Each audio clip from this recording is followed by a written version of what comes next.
बाबा की, महाराज जी की।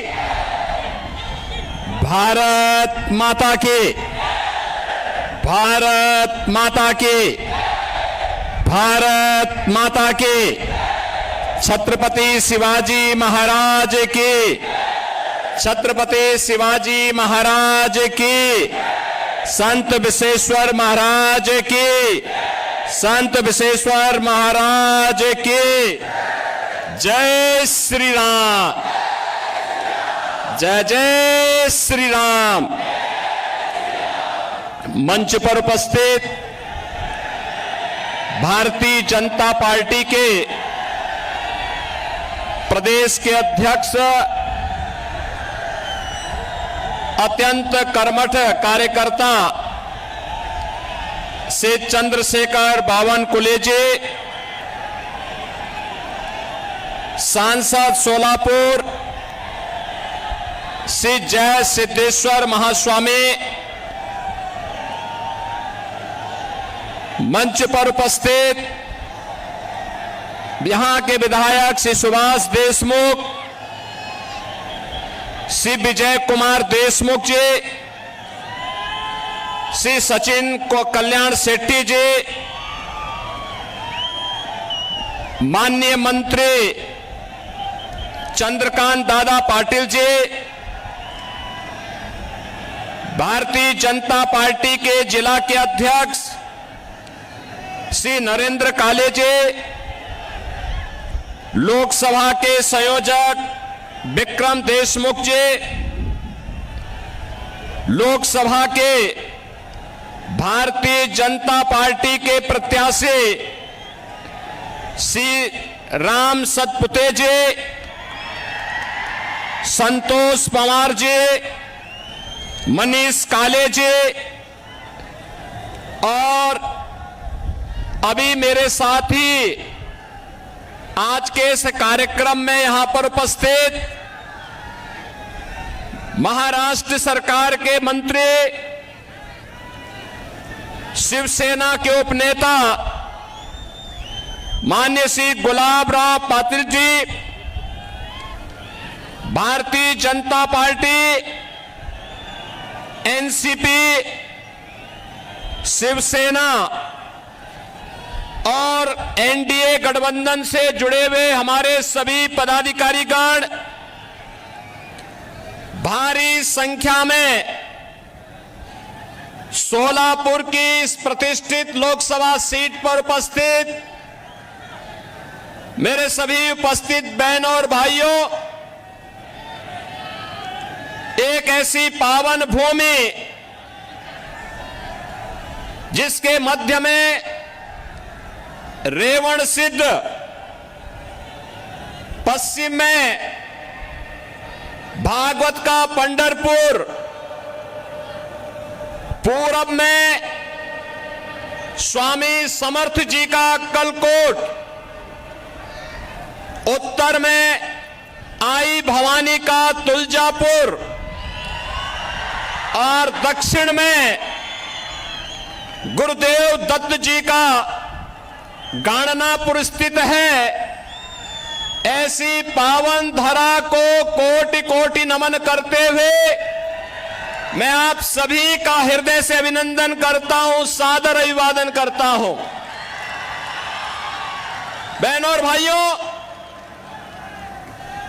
मैं उत्तर प्रदेश मर्यादा पुरुषोत्तम प्रभु श्री राम की पावन धरा से आपके बीच में कुछ अनुरोध करने के लिए आया हूं।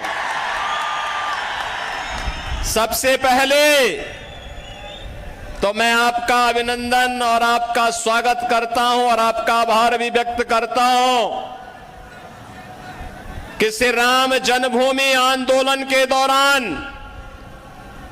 महाराष्ट्र के हमारे सभी भाजपा शिवसेना के कार्यकर्ताओं ने, महाराष्ट्र के हमारे वीर कार्यकर्ताओं ने जिस आंदोलन में बढ़ चढ़ करके भाग लिया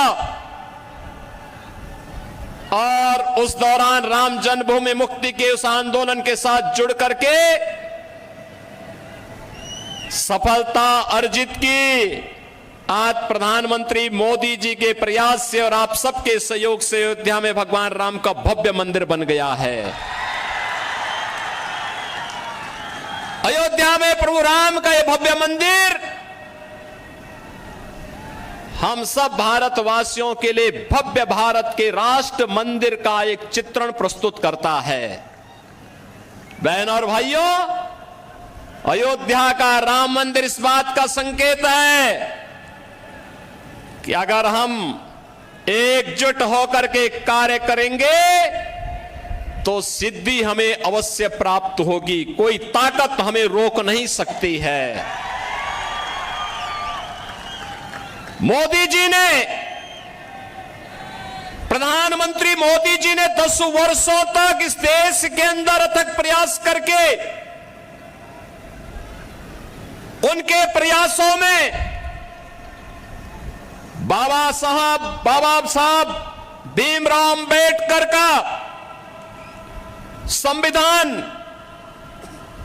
महात्मा फूले, सावित्रीबाई फूले और सरदेव बाला साहब ठाकरे के विचारों की प्रेरणा प्रधानमंत्री मोदी जी के एक एक कार्य में झलकती है और उसी का परिणाम है पूरे देश के अंदर चारों ओर एक ही स्वर से लोग आवाज उठा रहे हैं। बहनों और भाइयों, 2 चरणों के चुनाव संपन्न हो चुके हैं। 543 में से 191 सीटों पर चुनाव हो गए। उत्तर, दक्षिण, पूरब, पश्चिम चारों ओर मुझे जाने का अवसर प्राप्त हुआ। कल ही मैं वेस्ट बंगाल में था। बहनों और भाइयों, मैं कह सकता हूं चारों ओर एक ही स्वर गूंज रहा है। अकेले उत्तर प्रदेश में 80 लोकसभा सीट है और चारों ओर एक स्वर से आवाज आ रही है कि फिर एक बार मोदी सरकार का, ये मोदी सरकार का जो स्वर गूंज रहा है वैसे ही नहीं गूंज रहा है। 10 वर्ष तक बाबा साहब भीमराव अंबेडकर के संविधान की पूजा करते हुए, महात्मा फूले के सामाजिक न्याय को अंगीकार करते हुए, सावित्रीबाई फूले के महिला सशक्तिकरण के अभियान को आगे बढ़ाते हुए और सरदेव बाला साहब ठाकरे के हिंदुत्व की प्रचंड ज्वाला को आगे बढ़ाते हुए जो सिंहनाद मोदी जी ने किया है, आज उसका परिणाम हम सबके सामने है। 140 करोड़ भारतवासियों का दुनिया के अंदर सम्मान बढ़ा है। भारत की सीमाएं सुरक्षित हुई हैं। एक सुरक्षित भारत किस रूप में सुरक्षित हुआ है? आज कोई भी देश, कोई भी दुश्मन भारत की सीमा का अतिक्रमण नहीं कर सकता। आतंकवाद, नक्सलवाद समाप्त। अगर कहीं जोर से पटाखा भी फूटता है तो पाकिस्तान पहले सफाई देता है कि मेरा हाथ नहीं है, क्योंकि से मालूम है ये नया भारत है, छेड़ता नहीं है। लेकिन अगर कोई छेड़ेगा तो फिर उसको छोड़ता भी नहीं है। ये नया भारत है। ये कांग्रेस के समय का भारत नहीं है कि कोई एक थप्पड़ मारता था तो वो कहता था अरे रुक जाओ यार, देखो कहीं माहौल खराब ना हो जाए। ऐसा नहीं है। अगर कोई थप्पड़ मारेगा तो जोरदार घूंसे से उसका जबड़ा तोड़ने की हिम्मत आज का भारत रखता है। और इसलिए बहनों और भाइयों, मैं आज आप सबको यही कहने के लिए आया हूं, डेवलपमेंट का कार्य मोदी जी ने 10 वर्ष में जो तैयार किया है, ये विकसित भारत की आधारशिला बन चुका है।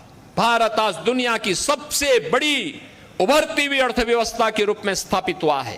कौन ऐसा सच्चा भारतीय होगा जो अपने देश को विकसित भारत के रूप में न देखना चाहता होगा? हर भारतवासी की इच्छा है, क्योंकि जब मेरा देश आत्मनिर्भर होगा, विकसित होगा, तो हर चेहरे पर खुशहाली होगी, हर नौजवान के हाथ में रोजगार होगा, हर किसान आत्मनिर्भर होगा, हर बहन और हर माताएं हर बेटियां स्वावलंबन की ओर अग्रसर होंगी, हर श्रमिक खुशहाल जीवन व्यतीत करेगा, हर व्यापारी का व्यापार बढ़ेगा। और यही तो मोदी जी चाह रहे हैं। इसी भारत की परिकल्पना को साकार करने के लिए वे प्रयास कर रहे हैं। कांग्रेस ने तो गरीबी हटाओ का नारा दिया था, 65 वर्षों में गरीबी नहीं हटा पाए। मोदी जी ने मात्र 10 वर्ष में 25 करोड़ लोगों को गरीबी रेखा से ऊपर उठा करके खुशहाल जीवन व्यतीत करने के लिए छोड़ा। आज बहनों और भाइयों, पूरे देश के अंदर 80 करोड़ लोगों को फ्री में राशन मिल रहा है, 60 करोड़ लोगों को 5 लाख रुपए की आयुष्मान भारत की सुविधा मिल रही है, 50 करोड़ लोगों को जनधन अकाउंट खुल गए हैं। जो कांग्रेस पहले दिल्ली से आने वाले पैसे को, मुंबई से आने वाले पैसे को बंदर बांट कर देती थी, खा जाती थी, हड़प कर जाती थी, सेंधमारी करती थी, आज मोदी जी ने आपके लिए जनधन अकाउंट खोल दिया, पैसा सीधे उस अकाउंट में आएगा। कांग्रेस के लोगों को अब उसमें सेंधमारी करने का अवसर नहीं मिलेगा। बहनों और भाइयों, 12 करोड़ किसानों को किसान सम्मान निधि, 12 करोड़ घरों में शौचालय बन जाना, 10 करोड़ घरों में उज्ज्वला योजना का एलपीजी का सिलेंडर फ्री में पहुंच जाना, और 4 करोड़ गरीबों को एक प्रधानमंत्री आवास मिल जाना, 2.5 करोड़ घरों में बिजली की रोशनी पहुंच जाना, इंफ्रास्ट्रक्चर में highway, railway, metro, rapid rail, IIT, IIM, IIT, NIT, world class university, 1 district 1 medical college और एम्स की जो श्रृंखला पूरे देश के अंदर खड़ी हुई है, ये नए भारत को विकसित भारत के रूप में प्रस्तुत करने की आधारशिला है। और इसीलिए आज मैं कहने के लिए आया हूं, बहनों और भाइयों, विकास भी है, गरीब कल्याण भी है, सुरक्षा भी है, सम्मान भी है, और उससे भी बढ़कर के है आपकी आस्था का सम्मान। क्या अयोध्या में प्रभु रामलला का मंदिर एक कांग्रेस के लोग बना पाते क्या? ये लोग बना पाते क्या? इनसे उम्मीद करते हैं क्या? कांग्रेस के लोग तो क्या कहते थे राम हुए ही नहीं, और जब राम मंदिर बन गया तो फिर कहते थे कि मंदिर की डेट कब बन, जब राम मंदिर के लिए जब फैसला हो रहा था तो ये क्या कहते थे कि अगर फैसला होगा तो खून की नदियां बहेंगी। अरे हमने कहा देखो हम हैं यूपी में, चिंता मत करो, एक खून की नदियां नहीं, एक मच्छर भी नहीं मरने वाला, चिंता मत करो। बहनों और भाइयों, यूपी में पिछले 7 वर्ष में एक भी दंगा नहीं हुआ। 25 करोड़ की आबादी है, एक दंगा नहीं, कोई कर्फ्यू नहीं, और बड़े बड़े माफिया, एक तरफ राम मंदिर बना है और दूसरी तरफ बड़े बड़े माफियाओं का राम नाम सत्य है की यात्रा भी निकल गई है।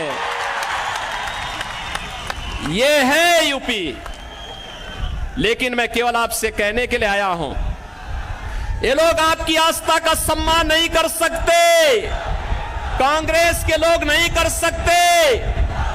जो लोग आपको गुमराह कर रहे हैं बहनों और भाइयों, ये वही कांग्रेस है जिसने राम के अस्तित्व पर प्रश्न खड़ा किया था, और यही कांग्रेस है जिसने हिंदुओं को अपमानित करने के लिए हिंदू आतंकवाद का शब्द भी दिया था। हिंदू आतंकवाद, क्या हिंदू आतंकवादी होता है क्या? ये कांग्रेस के लोगों को क्या हो गया था? यूपीए की सरकार थी और तब इन्होंने हिंदू आतंकवाद शब्द भी दिया था।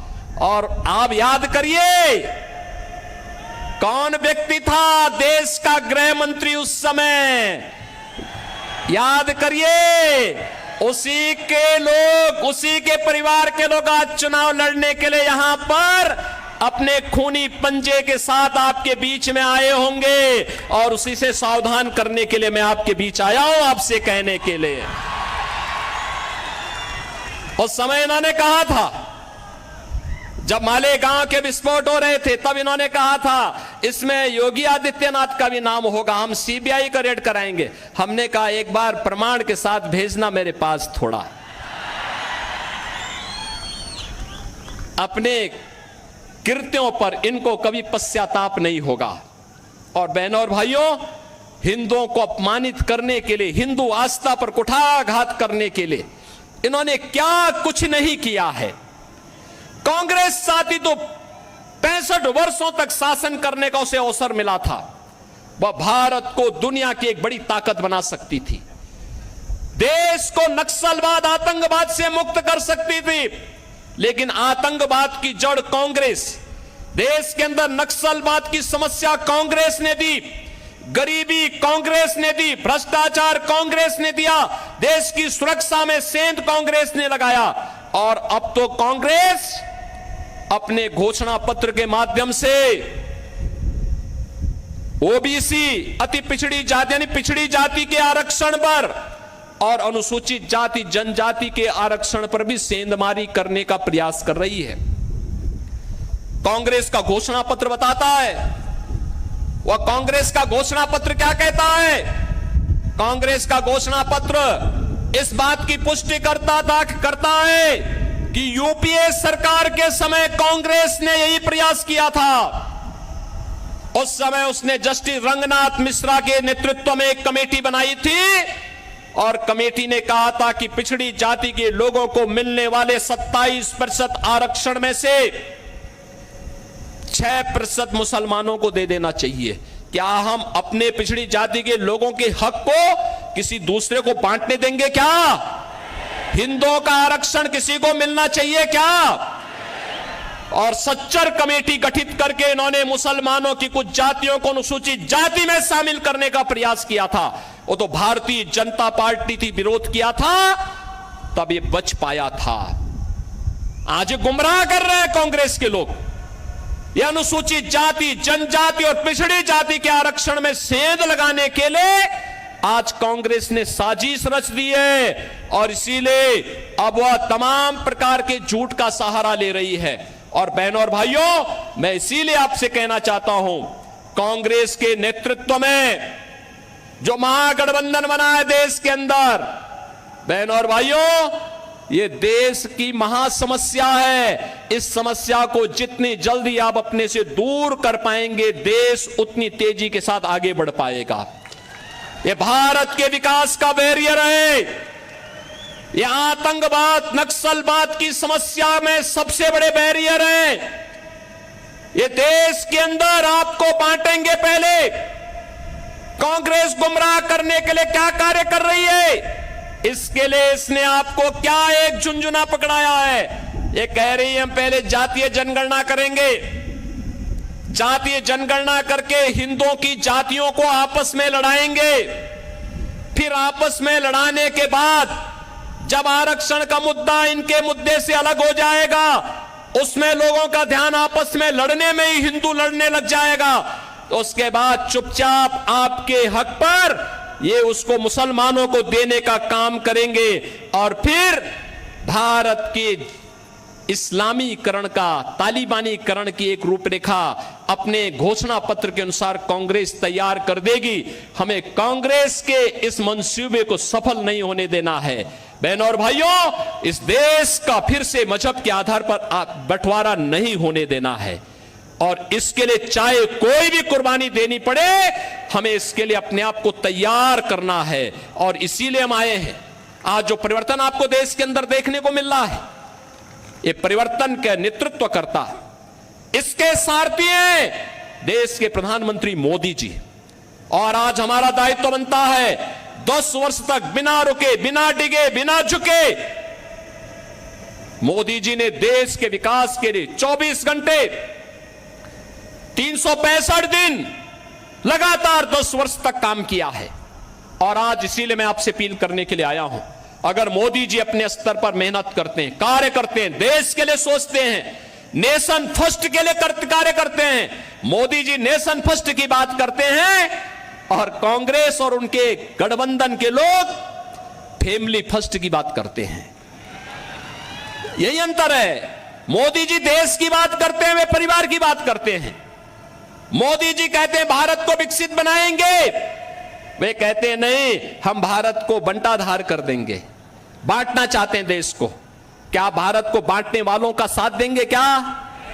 बहनों और भाइयों, देश के अंदर जो सुरक्षा का माहौल है, देश के अंदर विकास का जो माहौल है, भारत का जो दुनिया के अंदर सम्मान बढ़ा है, मोदी जी नेतृत्व करता है, मोदी जी को श्रेय जाता है, लेकिन उससे बढ़कर का श्रेय आपको है, क्योंकि आपने मोदी जी पे विश्वास किया है। और इसीलिए इसके लिए मैं आपका अभिनंदन करता हूं और इसीलिए आपसे अपील करता हूं, आपका एक वोट, आपका एक वोट अगर गलत दिशा में जाता है, आतंकवाद का पुराना दौर वापस आ जाता है। लेकिन अगर भारतीय जनता पार्टी के पक्ष में जाता है, आत्मनिर्भर और विकसित भारत की परिकल्पना को साकार करता है, जहां राम मंदिर भी है, जहां बाबा साहब भीमराव अंबेडकर के पंचतीर्थ भी हैं, जहां पर भारत की आस्था के प्रतीक पूज्य संतों का सम्मान भी है, और जहां पर गांव गरीब सबके विकास की, सबका साथ और सबके विकास की भावनाओं के अनुरूप कोई नहीं कह सकता कि मोदी जी ने 10 वर्ष में किसी का चेहरा देखकर के योजना का लाभ दिया हो। भारत का नागरिक हो, जरूरतमंद हो, उनको योजना का लाभ मिलना चाहिए। मोदी जी ने पहले दिन कहा सबका साथ सबका विकास। तो सबका साथ और सबके विकास में कहां से बात आती है, कहां से संविधान बदलने की बात आती है? मोदी जी तो बाबा साहब भीमराव अंबेडकर के संविधान की पूजा करते हैं। याद करिए, जब भारत का नया संसद बन रहा था, मोदी जी बाबा साहब भीमराव अंबेडकर जी के संविधान को सिर पे रख करके लेके जा रहे थे, कह रहे थे हमारे भारत का सबसे पवित्र ग्रंथ है, स्वतंत्र भारत का सबसे पवित्र ग्रंथ है। क्या कांग्रेस के लोगों ने कभी यह काम किया? कभी नहीं किया, करेंगे भी नहीं। इन्होंने तो बाबा साहब भीमराव अंबेडकर का जितना अपमान कांग्रेस ने किया, किसी और ने किया ही नहीं होगा। और इसलिए बहनों और भाइयों, इनके बहकावे में आने की आवश्यकता नहीं।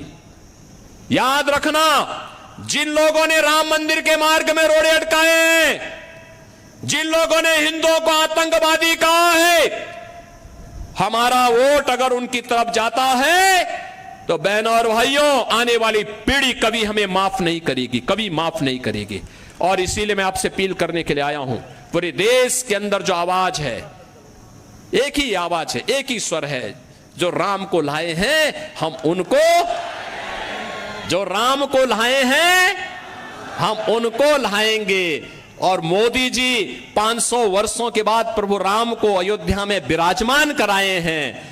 और इसीलिए मैं आप सबसे अपील करूंगा कि मोदी जी को फिर से हम देश की सत्ता सौंपेंगे। ये सोलापुर का संकल्प होना चाहिए। सहमत हैं? सहमत हैं? सभी लोग सहमत हैं? श्री राम भाई सतपुते को भारी बहुमत से विजयी बना के भेजेंगे, लेकिन आपको घर घर जाना पड़ेगा, मोदी जी का प्रतिनिधि बनकर के जाना पड़ेगा। जाएंगे? श्री चंद्रशेखर बावन कुले जी का प्रतिनिधि बनकर के जाना पड़ेगा। जाएंगे? श्री देवेंद्र फडणवीस का प्रतिनिधि बनकर के जाना पड़ेगा। जाएंगे?